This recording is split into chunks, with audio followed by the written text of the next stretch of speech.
अस्सलामुअलैकुम viewers, welcome to my channel. कैसे हैं आप सब? आई होप आप सब ठीक होंगे। तो आज मैं आपके लिए लेकर आई हूँ मटर आलू की ग्रेवी या मटर आलू का सालन, जो बहुत ही ज़्यादा मज़ेदार से बनकर तैयार होता है। मटर आलू का सालन आज मैं आपके साथ ऐसा शेयर करूँगी कि आप इसे झटपट बनाकर तैयार कर लेंगे और इसको खाने में आप बिल्कुल भी नहीं पहचान पाएंगे कि आप किसी चिकन से कम खा रहे हैं। तो अगर आपको मेरी रेसिपी पसंद आए तो लाइक और शेयर ज़रूर कर दीजिएगा, और चैनल पर नए तो चैनल को सब्सक्राइब कर लें। तो आइए बनाने स्टार्ट करते हैं। बिस्मिल्लाहिर्रहमानिर्रहीम। तो सबसे पहले यहाँ पे देखें, मैंने हाफ कप से थोड़ा सा ज़्यादा इसमें ऑयल ऐड किया है। ये आपके ऊपर डिपेंड करता है आप कितना ऑयल यूज़ करते हैं। तो यहाँ मैंने 2 मीडियम साइज़ की प्याज देख सकते हैं मैंने चॉप्ड करके ऐड की है। तो इसके साथ ही मैं इसमें ऐड कर रही हूँ बड़ी इलायची 2 अदद, छोटी इलायची 3, दालचीनी 2, ज़ीरा ऐड करूँगी मैं तकरीबन हाफ़ टी स्पून, काली मिर्च ऐड कर दूँगी तकरीबन 5 से 6 अदद। गरम मसाले मैंने पहले ऐड कर दिए हैं ताकि प्याज के साथ इसकी खुशबू अच्छी से आ जाए। तो यहाँ देखें मैंने इसमें टमाटर का पेस्ट ऐड कर दिया है। 2 टमाटरों का पेस्ट ऐड किया है मैंने। टमाटर वाली वीडियो मेरे से स्किप हो गई है, तो आप 2 टमाटरों को सिंपली पेस्ट बना लीजिएगा और उसको ऐड कर दीजिएगा। साथ में लहसुन अदरक भी ऐड कर दीजिएगा 1 टेबल स्पून के करीब, या तकरीबन 2 टीस्पून आप ऐड कर लीजिएगा। और थोड़ा सा पानी ऐड करके हम टमाटरों का जो है कच्चेपन को दूर कर लेंगे, इतनी भुनाई करेंगे हम।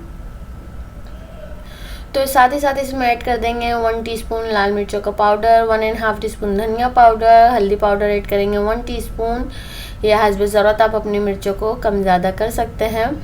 तो जब मैंने ये मसालों के साथ बनाया था तो बिल्कुल परफेक्ट बना था। सॉल्ट ऐड कर दिया है मैंने 1 टीस्पून, बाद में चेक करके और ऐड कर लीजिएगा आप जितना पसंद करते हैं। तो यहाँ देखें मसाला हमारा अच्छे से भुनाई हो रहा है और थोड़ा थोड़ा सा पानी डाल के आप भुनाई कर लीजिएगा। और यहाँ मैंने इसमें ऐड कर दी हैं 3 से 4 अदद आलू आप देख सकते हैं मैंने ज़्यादा बड़े साइज़ कट करके नहीं डाले हैं। तकरीबन एक आलू को मैंने 20 से 3-3, 4-4 फांकों में कट करके ऐड किया है। थोड़ा सा पानी ऐड कर दिया है ताकि आलू भी हमारे गल जाएं और अच्छी तरीके से हमारा जो है मसाला भी भुन जाए। इसको कवर कर देंगे तकरीबन 5 से 6 मिनट के लिए। तो यहाँ देखिए इसको मैंने 7 से 8 मिनट के लिए कुक किया है और हमारे आलू जो है डन हो चुके हैं, हाफ़ डन है, हाफ़ डन से थोड़े से ज़्यादा कुक हो चुके हैं और मसाला बहुत अच्छी तरीके से भुनाई हो चुका है, आलू का कच्चापन निकल चुका है। तो अब मैं इसमें ऐड कर रही हूँ मटर, तकरीबन 1 पाव के करीब मेरे पास मटर है, ये 250 ग्राम। और आप मटर फ्रोज़न मटर भी ऐड कर सकते हैं अगर आपके पास फ्रेश मटर नहीं है। तो साथ ही इसमें ऐड कर दूँगी मैं दही मेरे पास तकरीबन 1/3 कप दही है और दही को मैंने फेंट के ऐड किया है। जो है हम इसको भुनाई कर लेंगे ताकि इसमें जो मटर का कच्चेपन की स्मेल है वो भी निकल जाए और खुशबू अच्छी सी आ जाए मटर की भी आलूओं के साथ। और मैंने सारा काम मीडियम टू लो फ्लेम पे किया है। मीडियम टू हाई फ्लेम पे मैंने मसाले को भुना था। जब मैंने इसको कवर किया तो मीडियम टू लो कर दिया था मैंने। अभी मैंने इसमें थोड़ा सा पानी ऐड कर दिया है तकरीबन हाफ़ कप। अब मैं इसको कुक कर लूँगी ताकि हमारी मटर अच्छी तरीके से गल जाए। तो यहाँ देखिए मटर हमारी अच्छी तरह से गल चुकी है। तकरीबन मैंने इसे 10 मिनट के लिए रखा था मीडियम टू लो फ्लेम पे। अब मैंने इसमें गरम मसाला ऐड किया है हाफ़ टी स्पून और इसके बाद मैंने इसको दोबारा कवर कर दिया ताकि गरम मसाले की खुशबू आ जाए। और अब इस टाइम पे आपको जितना पानी इसमें रखना है आप ये रख सकते हैं। थोड़ा सा धनिया डाल दिया मैंने फ्रेश, और हरी मिर्चें 2 अदद डाल दी हैं।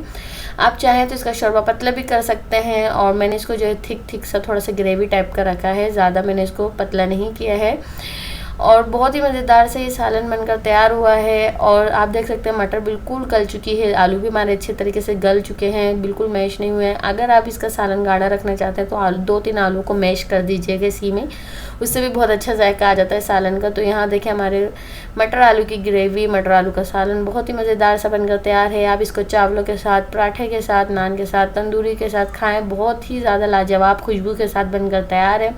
आपको खाने में बिल्कुल भी नहीं पता चलेगा कि आपने कोई सब्ज़ी बनाई है घर में। इसकी खुशबू ऐसी होगी कि आपने चिकन आलू का सालन बनाया है। ये खाने में बेहद लाजवाब है। अगर आपको मेरी रेसिपी पसंद आए तो लाइक और शेयर कर दीजिएगा, और चैनल पे नए हैं तो चैनल को सब्सक्राइब भी कर लें और ऑल नोटिफिकेशन को क्लिक करें। तो फिर मिलेंगे इंशाल्लाह एक नई रेसिपी के साथ। तब तक के लिए अपना बहुत सारा ख्याल रखिएगा और मुझे अपने दुआओं में याद रखिएगा। तब तक के लिए अल्लाह हाफिज़।